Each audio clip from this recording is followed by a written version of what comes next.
Rabbi Nathan, il explique dans l'écouter à la crotte que le pain arrive à être un pain à partir du blé. Alors, il y a 10 étapes. Il y a 10 étapes. C'est pour ça que quand on fait motzi, on met les 10 doigts sur les 10 sphirotes sur le pain. On fait la bracha. Donc ça passe par 10 étapes. Et le Ben Adam, la personne aussi, elle est comparée au pain pour arriver à son parlit. La personne, elle est obligée de passer par les étapes que le pain, le petit grain de blé, il passe. Et c'est pas marrant d'être un grain de blé, d'être un homme, c'est pas marrant. Parce que avant d'être le pain sur lequel on fait une bracha, il a fallu que 10 fois il a pensé mourir, le grain de blé. Il a pensé vraiment mourir. Et c'est quelque chose que je trouve vraiment magnifique. Tout à l'heure, je regardais, j'écoutais à la roche, je trouvais tout tellement passionnant. Chaque paragraphe, je me disais, oh, mais ça il faut le dire, mais ça il faut le dire, mais ça il faut le dire, mais ça il faut le dire. Je me suis dit, mais je vais faire que ça, je vais étudier, quand je reviens, je vais étudier rien que l'écouter à la roche parce que c'est trop passionnant. Pour vivre, on a absolument besoin de se renouveler. Sans renouvellement, c'est une mort spirituelle, on va arriver à rien du tout. On est obligé de se secouer tout le temps, on ne peut pas rentrer dans une routine et se dire, bon bah c'est ça la vie, boulot, métro, dodo, on va se lever le matin, on va s'occuper des enfants, on va faire à manger, on va faire les commissions, on va faire le ménage et on ressort, et voilà, et le lendemain la même chose, et encore, et encore, et encore. C'est vrai, c'est des mitzvot, Baruch Hashem. On va pas essayer de faire ça, c'est déjà nifla, c'est extraordinaire. C'est le tachlit. Mais les goïms aussi, ils font ça, quoi. Même quand j'étais jeune, j'avais des enfants et tout, je me disais, ouais, je mets sur une nefesh, je me lève le matin, je m'occupe des enfants, je prépare les manger, enfin voilà, une maman, je fais le ménage, je fais les commissions et tout. Après, j'étais comme ça aussi, je me suis dit, mais attends, il y en a plein d'enfants qui font les goïms, ils font la même chose. Alors quoi? Qu'est-ce que je suis? Il y en a qui ont 5 enfants, 10 enfants, ça existe, il y en a qui en ont plus même. Alors qu'est-ce que je fais de plus pour dire que c'est du Messirut Nefesh? Alors même je me suis dit, en fait, oui, il faut que je mette une kavana dans ce que je fais. Parce que si je ne mets pas de kavana, je ne m'attache pas à Hachem dans ce que je fais, alors je suis comme une goya, tout simplement, excusez-moi, mais c'est ce que j'ai ressenti moi. Hein. C'est pas... Allez là, c'est tout ce qu'un yid il fait, bien sûr que on est... Akadosh Baruch Hu nous compte chaque mitzvah, et on aura un srar et tout sur ça, mais moi dans mon ressenti, je me suis dit, si je ne mets pas une kavana à ce que je fais, qui dit que ça monte, hein, qui dit que ça a une valeur extraordinaire comme je le pense, donc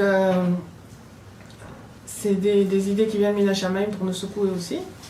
Parce que tout seul, peut-être on n'y arriverait pas. Alors c'est à ce moment-là que tu as envie de chercher ton tachlit et ton but et qu'est-ce que tu es en train de faire, de t'analyser, de réfléchir, pourquoi je fais ça, pourquoi je suis là, pourquoi chaque jour je fais ça, dans quelle intention. Et tu as envie que tes actions et tes paroles, tout ce que tu fais, ça a de la valeur, une valeur amitite. Tu es obligé d'aller chercher des forces pour te renouveler, ça veut dire entrer dans un renouveau, dans un nouveau, être nouvelle. Être nouvelle, ça veut dire je ne serai pas aujourd'hui comme celle que j'ai été hier. Et demain, je ne serai pas comme celle que j'étais aujourd'hui. C'est ça le renouveau. C'est comme qu'il disait avec nous, si lui c'était pas hier et demain, c'était la minute d'avant et la minute d'après. Si maintenant, à cette minute, je suis comme la minute d'avant, j'ai pas envie de vivre. Disait Rabbeinu aussi, si aujourd'hui, maintenant, à cet instant-là, je suis pas mitradesh, j'ai pas envie de vivre. À quoi ça me sert? Si mes minutes, elles se rajoutent les unes aux autres et elles se ressemblent, à quoi ça sert? S'il était tout le temps en devenir, un renouveau, autre chose, bien sûr que c'est déséquilibrant. Parce que en fait, tu as envie de faire une petite vie, d'avoir des repères et de rouler sur tes repères, puis c'est tout. Et de te remettre toujours en question, ça te déséquilibre. Et on n'a pas envie d'être déséquilibré, on a envie de savoir, voilà, je suis comme ça, laissez-moi tranquille, tu vois. Mais en fait, tu as à gagner. Tu as à gagner parce que ce que tu vas découvrir, ça va te permettre de comprendre des choses, de rentrer dans un monde extraordinaire, de voir une lumière que tu ne voyais pas auparavant. Ça va t'ouvrir le cœur, ça va t'ouvrir l'esprit, ça va te donner du d'a, ça va être une autre vie, une autre iroute, une autre qualité de vie qui va être un kiff. Tu vois, tu vas pas être dans la routine, tu vas kiffer la vie, tu vas avoir envie de te lever le matin. Au lieu de te dire, ah, quelle heure il est, oh, j'ai un réveil, j'ai envie de me rendormir, j'ai pas envie de me lever. Mais c'est pas un kiff de vivre comme ça. T'as pas envie de te lever le matin. Tandis que si tu te renouvelles, alors t'as envie, comme tu sais que tu vas découvrir encore quelque chose, tu vas devenir encore quelque chose de nifla, de mieux que hier. Et tout, t'as envie de te lever, t'as envie de salitrachou, t'as envie qu'il y ait des choses nouvelles et belles qui sortent de toi. Alors Rabbi Nathan nous explique que le grain de blé, évidemment, quand il devient un grain, il a un grain, c'est une entité en soi, c'est quelque chose. Un grain de blé, c'est important, c'est quelque chose. C'est quelque chose, mais bon, on ne peut pas faire grand-chose avec. À moins que oui, on peut faire cuire le blé, c'est vrai. On peut faire cuire du blé et faire une bracha dessus, le manger, c'est vrai. Mais on peut faire plus que ça. Maintenant, le grain de blé, pour arriver à être du pain qui va arriver sur une table de Shabbat, qui va être mitalé dans des olamot supérieurs, il faut qu'il passe par ces 10 étapes qui sont dures, parce qu'à chaque fois, il va arriver à une non-existence. Pour arriver à une existence, il faut d'abord qu'il passe par une non-existence. La personne, c'est comme ça. Si elle va arriver à une nouvelle existence, il faut qu'elle passe par une non-existence. C'est-à-dire, avant d'arriver à ce qui s'appelle une aliyah, il faut d'abord qu'elle ait une irida, qu'à ce moment-là, dans cette irida, dans le fin fond, elle va sentir qu'elle est nulle et qu'elle vaut rien, comme si elle n'avait jamais existé, et qu'à partir de cette nullité-là, alors, là, ce germe qui va pousser et qui va donner comme ce grain de blé qu'on met dans la terre, il va se désagréger, il va se désagréger au point de pourrir vraiment, au point de sentir qu'il est complètement foutu.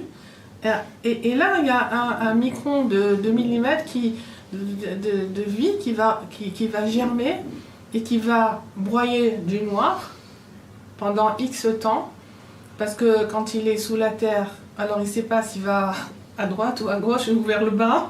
Il ne sait pas qu'il va vers le haut. Lui, il fait des efforts, il rame dans l'obscurité.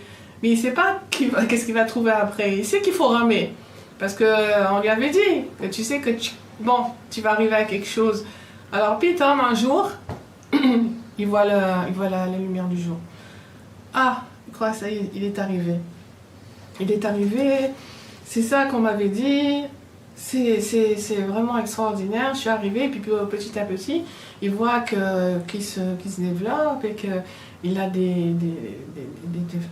comment ça s'appelle, des tiges, et puis aussi il donne naissance à d'autres grains de blé. Il dit, mais c'est magnifique, j'étais un, maintenant je suis plusieurs. Donc j'ai donné naissance, c'est très bien, il m'a dit, voilà, je suis arrivée. Et au moment où on pense qu'il est arrivé, alors, ils viennent avec la faucille et ils coupent tous ces grains de blé là. Et se dit, mais attends, je croyais que j'étais arrivée, j'ai donné naissance, je suis un père, je suis une mère, je suis truc et tout. Mais qu'est-ce qu'on fait avec moi maintenant? C'était ça le truc, c'est de voir le soleil, le vent, les couleurs, le ciel, la nuit, le jour. Mais où je vais, qu'est-ce qu'on fait? On les entasse sur une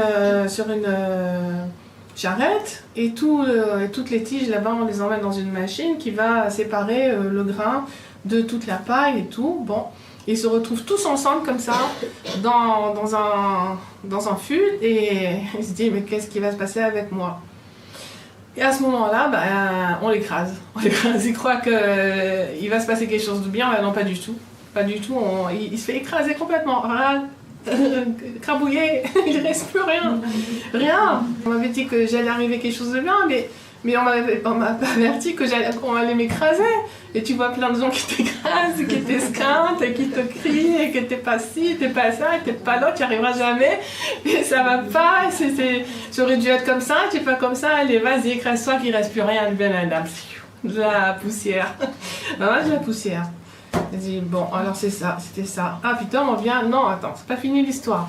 Tu vas pas en rester là quand même, t'as voulu arriver à quelque chose. On a pitié de toi, on va te prendre, allez. On te mélange, on te met dans une vie avec toutes sortes de données que tu ne connais pas, des nouvelles données.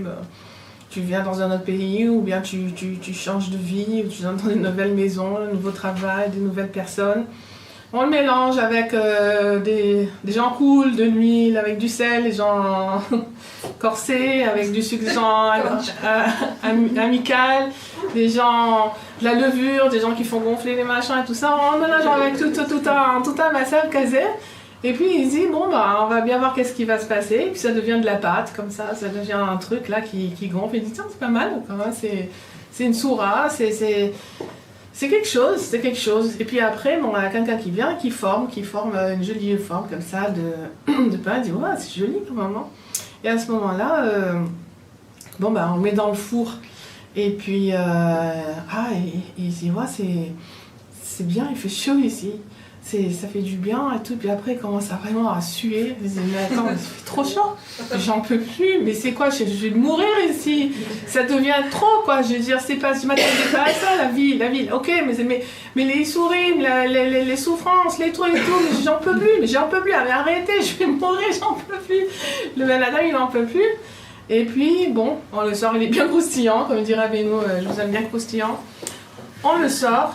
Et à ce moment-là, bon, c'est un beau pain comme ça, une belle challah, bien belle et tout ça, odorante. Et quelqu'un, il vient acheter ce beau pain et pour Shabbat, cette belle challah. Et puis on la met sur la table de Shabbat.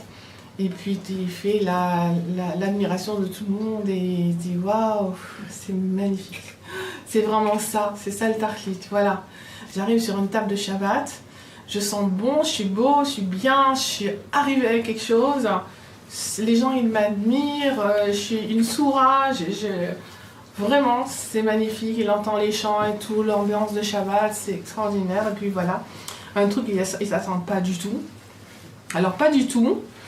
Les gens, ils font des Tfilat Yadayim, ils doivent vas-y le couteau. Allez, le coupe de tout. Tu m'attendais. Mais c'est pas ça, j'étais une belle challah, qu'est-ce que vous voulez de moi? Maintenant, vous me coupez dans tous les sens et tout. Mais j'ai plus de soura, j'ai plus rien du tout. Je suis complètement, c'est des morceaux comme ça. Puis en plus, et bon, bah, alors là, il disparaît dans des ventres, il disparaît dans des estomacs, il devient ce qu'il devient. Il y a une partie qui devient des trucs à jeter carrément. Et ça y est, c'est vraiment foutu, quoi. J'aurais cru que j'allais arriver à quelque chose. Et puis non. Et dans cette apparente mort, à ce moment-là, il y a quelque chose qui ressent sa substance, vraiment la substance de vie qu'il a en lui. Il a compris maintenant que cette substance-là, elle va monter dans le mohar du Ben Adam, qui va le consommer à travers le sang. Et avec les chants, avec les émeraudes de Shabbat, il va rentrer dans le Ein Sof. Et là, il a compris. Il a compris que toutes ces étapes-là, c'était pour arriver à ce Ein Sof-là, à s'inclure dans l'éternité, à s'inclure dans Kadosh Baruch Hu. Et pour ça, il a dû passer par des étapes et des écrabouillements et presque de la mort. Et il a dû être mitrazek, se dire non, je vais y arriver parce qu'on m'a dit, parce qu'on m'a averti et que je vais y arriver. C'est pas évident. Alors Rabbi Nathan a dit, ça c'est vraiment les étapes que la personne passe pour arriver à s'inclure dans l'éternité, à s'inclure dans la Kadosh Baruch Hu, parce que c'est ça notre but. C'est ça notre but, pour ça qu'on est venu dans ce monde.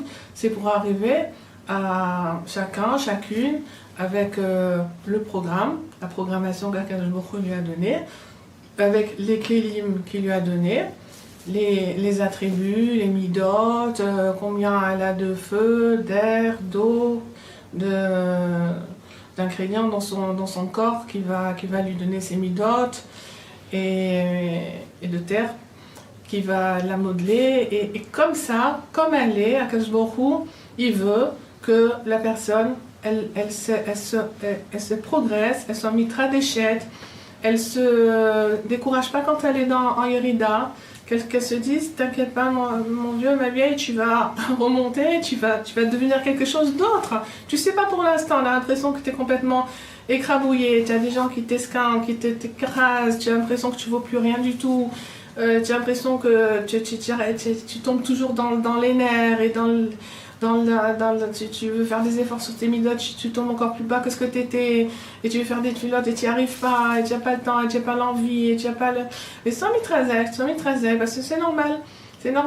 Et à chaque fois, tu vas devenir quelqu'un de mieux. C'est pas que si aujourd'hui tu as une impression comme ça d'être rien, c'est pas le rien d'hier, et c'est pas le rien de l'année dernière, et c'est pas le rien d'il y a 10 ans. C'était un autre rien, mais c'est le rien d'aujourd'hui, comme il dit Rabbeinu, je ne sais pas. Il y a quelqu'un aussi qui lui a dit Rabbeinu, moi aussi je sais pas. Je dis, mais tant je ne sais pas, c'est pas la même chose que moi, je ne sais pas à moi. Donc le rien d'aujourd'hui, le rien d'hier, le rien de l'année dernière, c'est pas le même rien. C'est un rien qui te permet d'être un tout.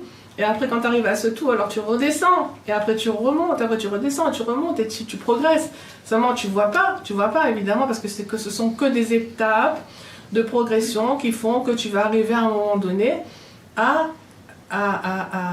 au tachlit, au but auquel Hachem t'a assigné. Si tu suis bien toutes les directives, ça c'est notre processus dans ce monde pour arriver à ça. Mais Hachem, donner la fatwa à Kadosh Baruch Hu, qu'il soit content de notre travail, de nos efforts, de ce qu'on va devenir chaque jour.